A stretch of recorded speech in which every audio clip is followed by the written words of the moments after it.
The Last House on the Left, Disturbia, and the upcoming Goosebumps writer, Carl Ellsworth, has been hired to develop the script for a new Gremlins reboot.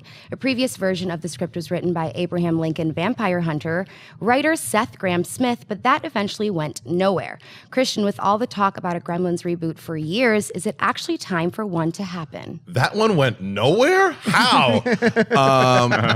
Is it time for a reboot? No, it's not time for a reboot. Could a Gremlins movie work? Sure.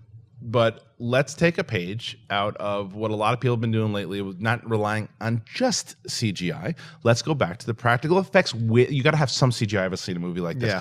But I want to see the actual puppets. I don't want to see them become like Smurfs. You know, it takes me out of it. Like, look what happened with The Hobbit.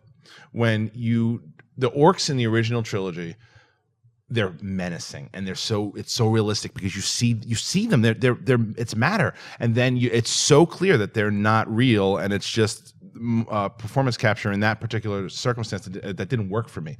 So Gremlins isn't one that's calling for it. It certainly could work, and I want them to go more of the horror vibe that the original had, because the second one was a straight up spoof. Yeah, it was like a comedy, and charming comedy. It was great at spoofing. It was just, but there were two different tones. I want them to go more the first tone. I liked what Joe Dante and Spielberg collaborated on that film. I'd like to see them do something like that. But this new writer has potential to do something fun. But I don't necessarily know if it's necessary.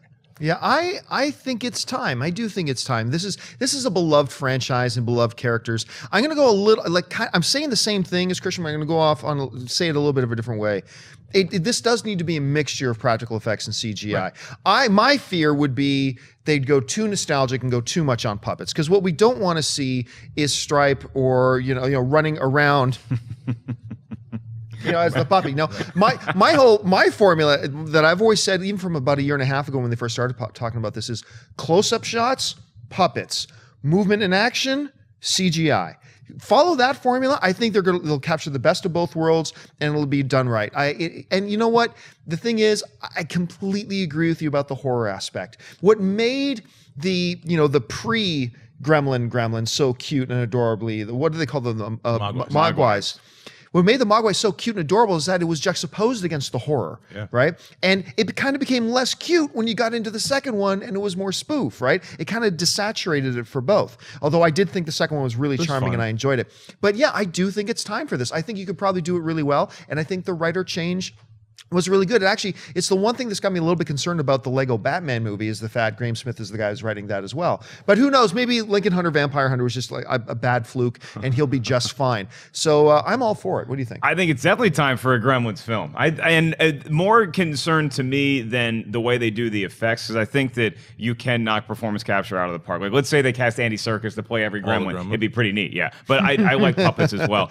I think that the story that they focus on is what's paramount here. Are they going to go back and are they going to redo the original one? Are we going back to Kingston Falls around Christmas time and we just have a new Billy and a new Phoebe Cates? Or are we going to take it in a different direction? Is there going to be a different story altogether? Are these, because Mogwais came from a faraway land, are we going back there? Which story are we going to tell? I think that the way that the first Gremlins juxtaposed not just horror and comedy, but also a Christmas background with all these other dark events going on, it was such a neat blend. Everybody says, and with good reason, that Evil Dead is just the paramount when it comes to horror and comedy. I think Gremlins is right up there with it because it's a terrifying concept. There's a lot of laughs to be had. Deagle. In the first Gremlins, when Mrs. Deagle shoots out of the window, and I was a kid watching that, I learned how to use the rewind button. Because I kept thinking, and maybe that says something about me, is that I just love this old lady getting shot out of a window. Who was it at school going, Gizmo, caca? Oh, it was.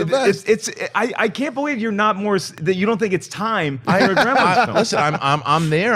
If it's done the right, I'm just terrified that it's going to be done in a way it's a 2015 rely on the computers thing, because that scares me. If it's just, well, it's going to be a lot easier to do, because we've seen what a lot easier does. It's called episode 1. It's like it's hard. Sometimes you rely on the toys, and I don't want them to do that.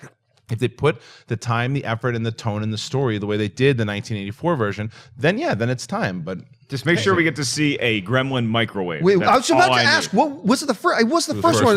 Like, I remember, man, as a kid, it's terrifying. And that microwave thing, I'm like, and then going like, is that what would happen? Yeah. Is that what? Yeah, that's.